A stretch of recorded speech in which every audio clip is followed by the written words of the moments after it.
Hollywood já foi palco de grandes tragédias, não só no cinema, mas na vida real. Uma das mais terríveis envolve um diretor de cinema, Peter Bogdanovich, e uma coelhinha da Playboy, Dorothy Stratton, sua namorada, que foi brutalmente assassinada pelo ex-marido. Um crime horrível do qual até hoje se ouvem os fantasmas na imprensa americana. Assista ao programa de hoje e compreenda a ascensão e queda de um diretor de cinema considerado um dos mais talentosos e promissores e que teve sua carreira quase destruída por uma fatalidade.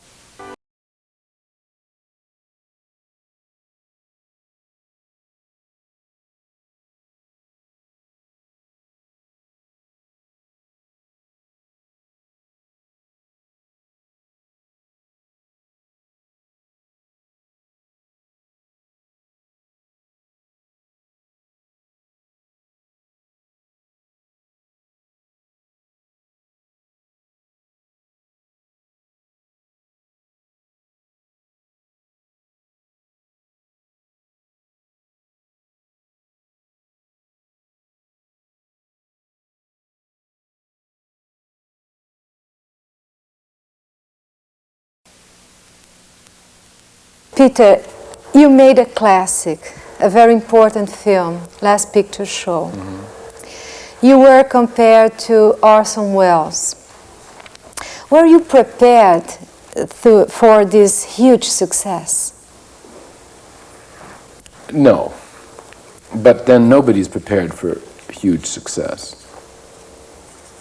I think everybody's prepared for failure, but nobody's prepared for success. Do you feel in your element in Hollywood? Not really. I used to always want to be in Hollywood when I was a kid. Now I've been here for about 25 years, and I'd like to spend some time in Europe and in South America. I'd like to spend some time in places where I haven't made films. And I'd like to make some films in places I haven't. You know, I always feel that the location of a film, the place where a film is set, is a character in that film. So the little town in the Last Picture Show was certainly a character in the film. The San Francisco in What's Up Doc was a character. Have you felt treated well by Hollywood? Treated well? Yes. Well, I can't complain about being treated worse than anybody else. I mean, most people are not treated that well. You know, you have a success, everybody treats you nicely. You have a failure, everybody treats you badly. It's pretty conventional. Yeah, but by the way, it's not malicious. I think that people in Hollywood are superstitious, like a lot of people. They're afraid of being near failure because they think it's contagious, just like they think that success is contagious. And so you have to be prepared for that. You had a tragic moment in your life. Your girlfriend, Dorothy Stratton, was killed. What really happened? How do you mean? Because, can you tell the facts? Because, you know... Basically, I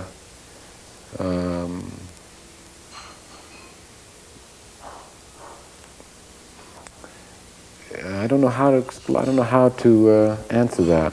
Well, let's change question, All right. Okay? You did a movie with Dorothy, They All Laugh, and there were elements similar to real life. Yes. Did you have any premonition? No. I thought that if... Should we do something about the dishes? Is that bothering you? I can see he's miserable over there. Maria? A little quiet with the dishes, darling.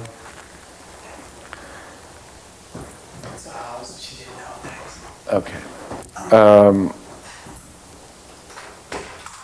You rolling? Yeah. No, I didn't have any premonition. If I had, things would have been different.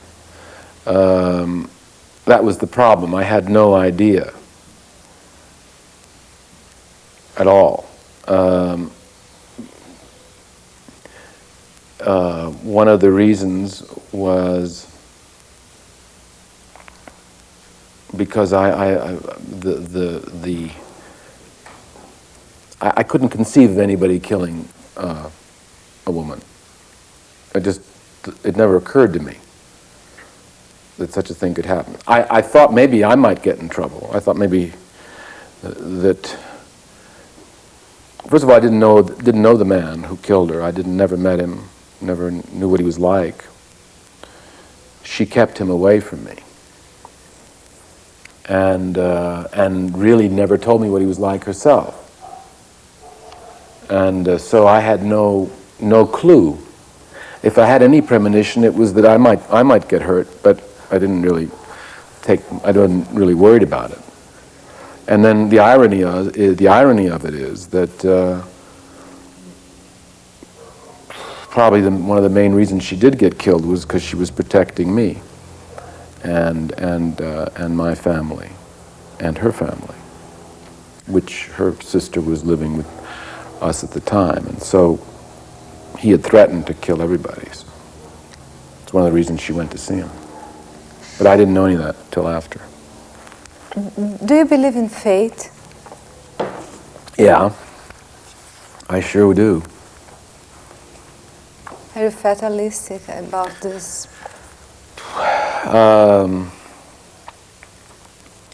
Well, I believe that the fates are with you, and sometimes they're not. I do believe you can't really know why things happen, because something happens here, and then you find out 30 years later, oh, that's why it happened. Or you never find out till after you're dead. Then your spirit finds out. Then you say, oh. You were a survivor of a great tragedy. How was it going through that?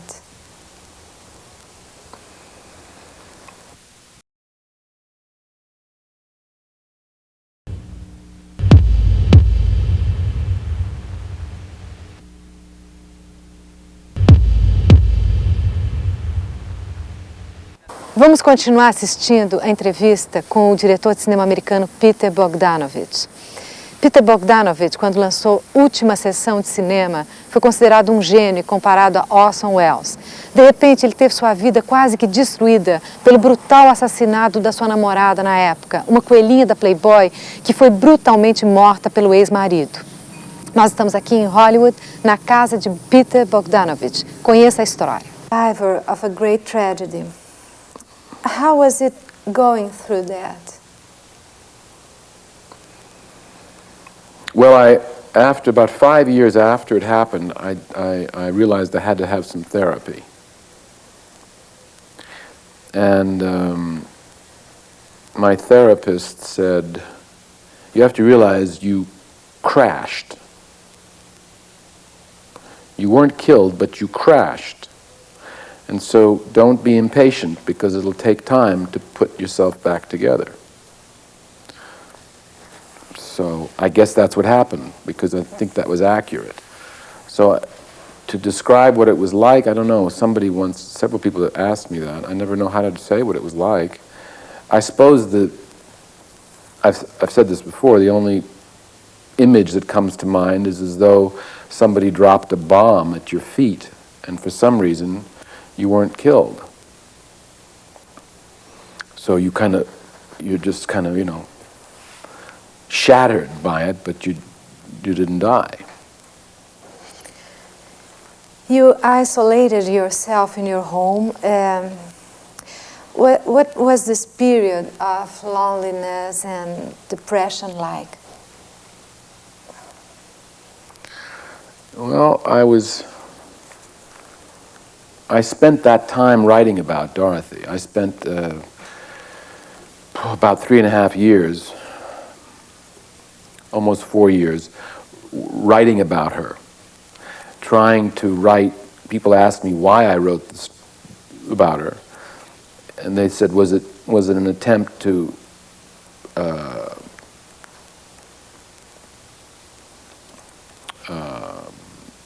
exorcise the demons Well, I don't think it was so much. I think really the reason was because I felt that it was her story that nobody knew. And I felt that if I couldn't tell her story, her side of the story, then nobody could. And I don't know if I didn't tell it perfectly. I didn't tell it probably even, 80% right. But nevertheless, I tried to say what she was like. And a lot of people didn't believe that she was like that. A lot of people said, "Oh, you made her up. She's not like that." And of course, people in her family knew that she was like that. But it was. I found out recently that I'm an extrovert. I didn't know that. I didn't know if I was an extrovert or an introvert. But I found out that I'm an extrovert. But I really locked myself up for a few years, and that's difficult for an extrovert, it turns out. Extroverts like to talk about their problems. Introverts like to be alone. And I think I actually changed my personality in certain ways because of it. And how could you stand this kind of pain? I don't know.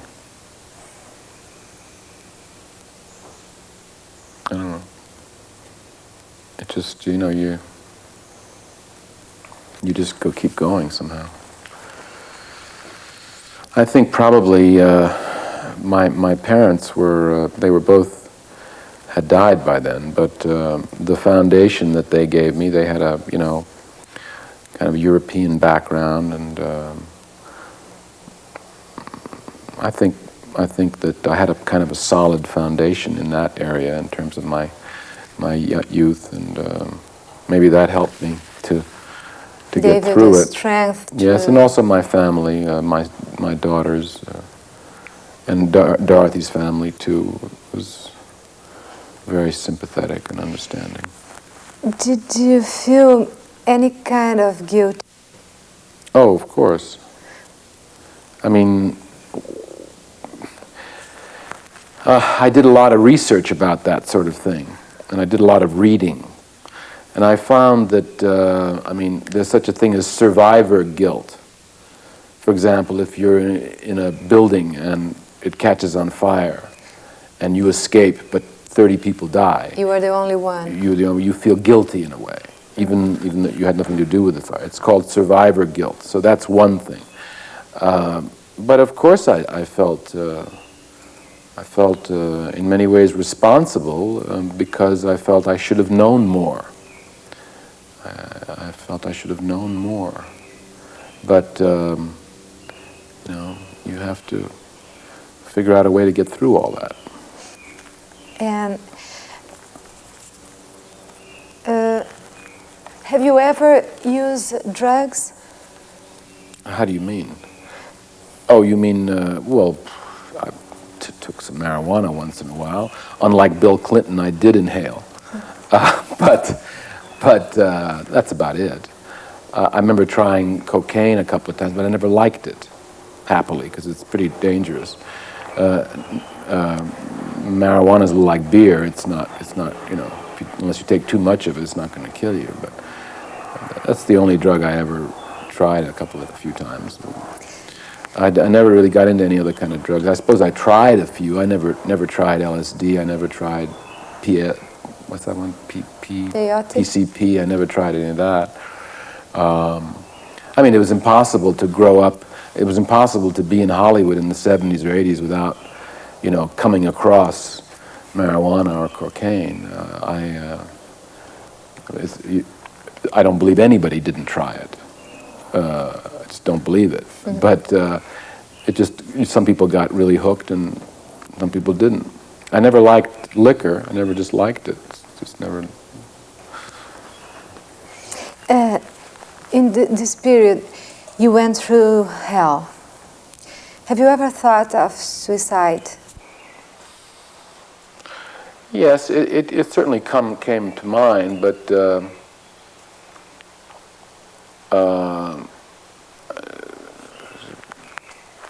I didn't think that would. I thought about it. I didn't think it would be a solution because I had a terrible feeling that that suicide, I came to believe that death is not an end. And so, if that's the case, suicide wouldn't end anything. It would just change it into another form. Another life? Kind of another life or whatever it is, I don't know. But I just didn't think it would solve anything. I thought I'd probably still have the same problems. So I thought I'd better stick with what I have. And how did you finally get over all of this?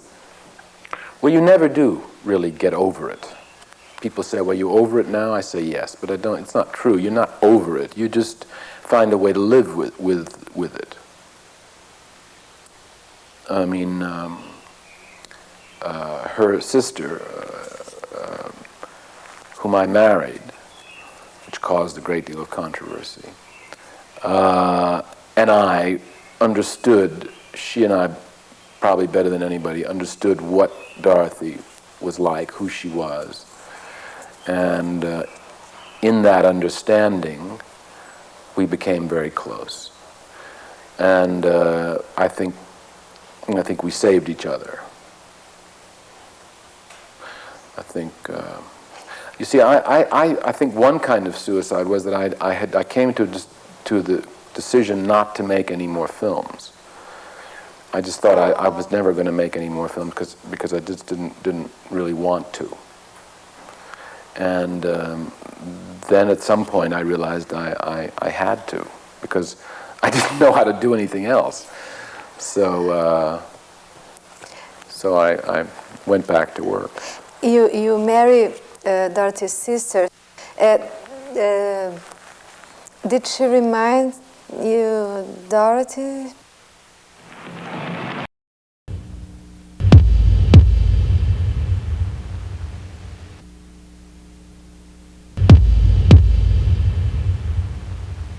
You married Dorothy's sister. Did she remind you Dorothy? Well, it wasn't the looks, you know. It was just the personality, nor the personality. They're very different. They're very, very different. They had different father. Same mother, but different father. Very different. But there's an essential goodness, an essential kind of goodness that's I found rare, and that they had in common. You talked about exorcise your demons. Do you think with this book and after all these years, you could really exorcise your demons? Well, as I said, you don't really get over it. You learn to live with whatever it is. You learn to live with it.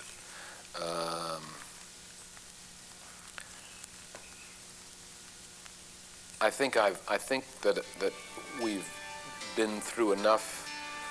I've been through enough therapy, and I've talked about it enough that I understand it. I understand how it happened and why it happened.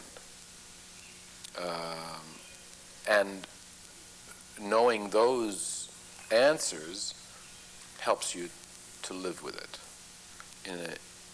Because if you don't understand it, it's much more difficult. So that's the answer. Yeah. Wait 1 second. Hello? No. I remember you said that people hated the two of you at that time. Why? Oh,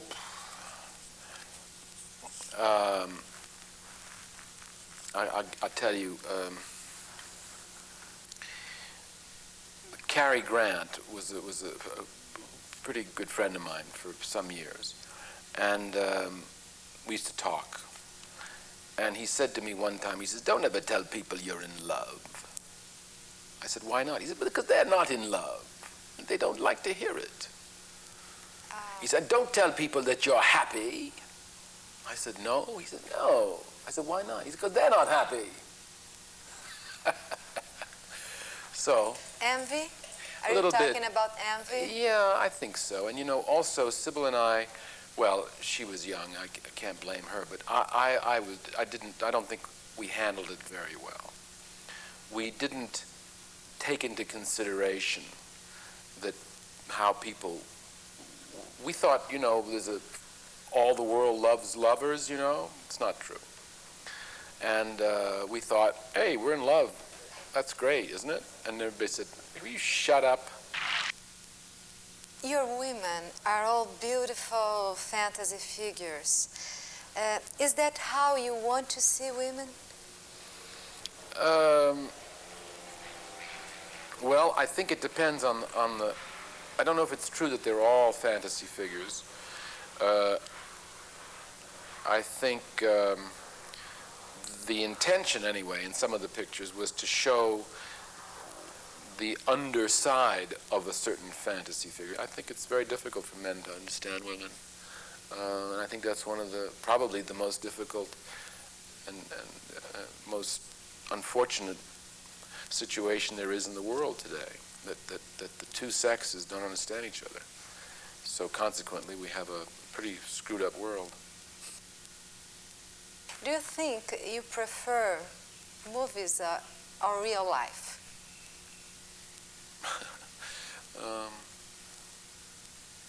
Well, life is so messy, and movies are so, you know, it's all there. I don't know how to answer that question. The problem with most films today that I feel is that there's nobody home. I don't feel like anybody made it. Behind the movie. No soul. No soul. And that's what I look for in a film. I feel like, well, who is this? What? But do you have any directors that you liked today? That's one of those dangerous questions, because if I don't give you all the answers of the famous directors today, then I'm a critical bastard. But I don't know. I don't see as many films. I'm not trying to cop out of this question, but I really don't see as many films as I used to. In fact, I don't see many new films. I don't know why. Maybe because I feel there's nobody home.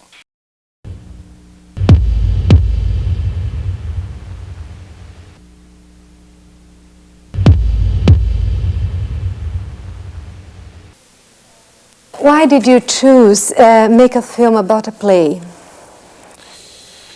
Well, it sort of chose me. I saw the play in New York. I was asked to see the play in New York by another company years ago, and I saw it, and it was very funny. And they asked me if I knew how to make it. I said no, but that might be fun, because it's a challenge to do something you don't know how to do. It's more fun to do than something you know how to do. Sure. So, and then the Spielberg's company had it for many years, and finally I actually asked Frank Marshall, who was the producer and who worked with Steven on a lot of pictures, but Frank worked with me in his first 6 or 7 films were my first 6 or 7 films, so we sort of started together. So I called him and I said, are you ever going to make Noises Off? He said, well, we don't know how to do it. I said, well, I don't either, but I think maybe I have an idea. And so I met with him and with Steven, and we gave it a shot. The pattern is not that unusual. You have some successes, they say you're great. And then the critics say, he's not that good. Sure. Then you have a few failures, and then in Europe they say, you see, the Americans don't understand him. We understand him. Then you suddenly get popular in Europe, mainly because you were unpopular in America. After all these years, how do you face a flop?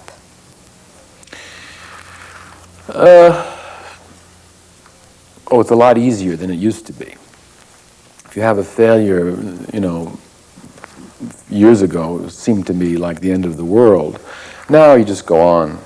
It just takes a week or so, and you say, okay, let's go on. And I also don't read reviews any longer. I mean, I really don't.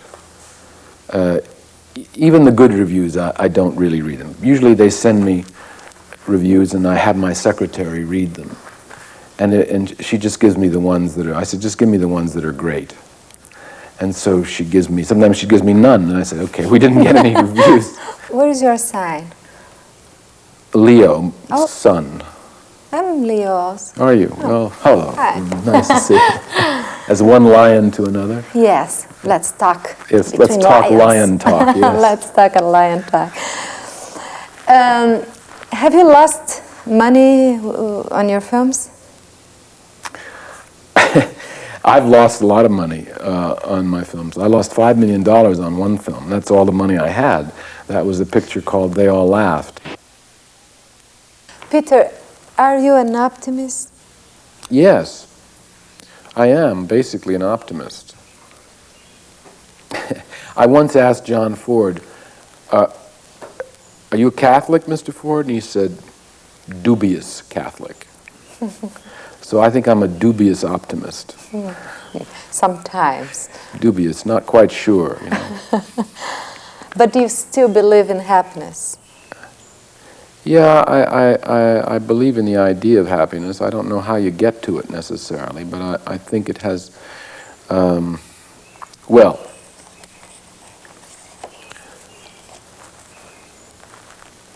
Robert Graves, who's my favorite writer,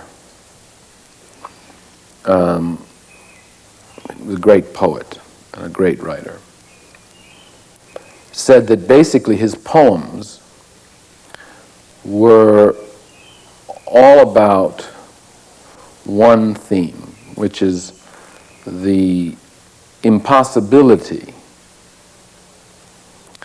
of love continuing between a man and a woman except through a belief in miracle. So I suppose I believe that miracles can happen, and happiness is a kind of miracle, particularly in this world. And I don't know if it comes, you know, in long periods of happiness or just flashes, but I do believe in it, as I do believe in miracles. How do you feel? Flashes of happiness or? Flashes. Flashes. It's enough. It can be enough. You have to try, this is the most difficult thing, you have to try not to be too greedy about it and not to expect it to be just there all the time. I don't agree, however, with Einstein, who said happiness is for pigs. I don't agree with that. What is your main motivation now? My main motivation is to try to make some pictures that do some good in some way, whether it's just making people laugh or, you know, giving them some insight. I know that I have a feeling when I come out of a really good film, I feel enriched, I feel cleaner, I feel more whole. Mm-hmm. Not just film, but any kind of work.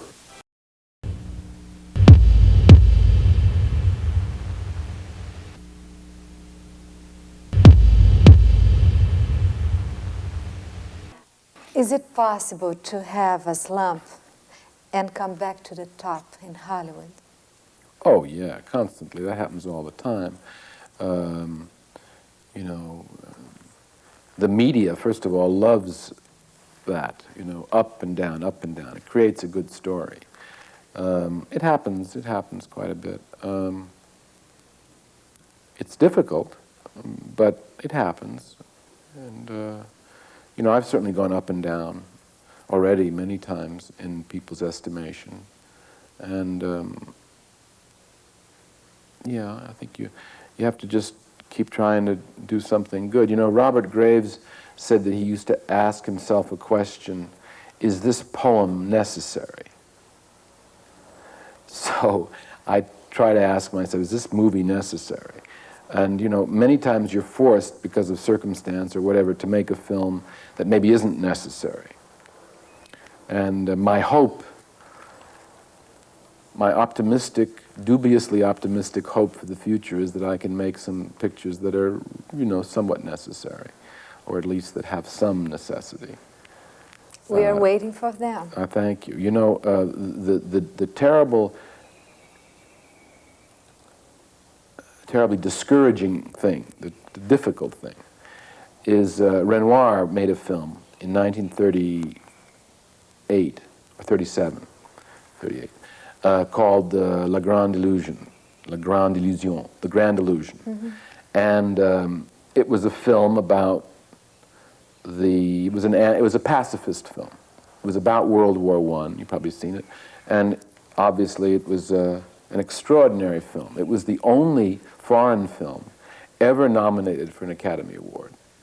It was a big success all over the world, got incredible reviews, and did business. And yet 2 years later, another World War broke out. So did it help? No, it didn't change the facts. It couldn't change the world. And Renoir realized that.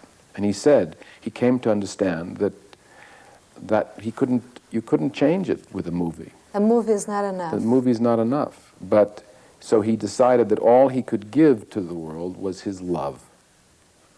That's what he could put on the screen, his love. And he did. If he can't do it with a film, then I can't either.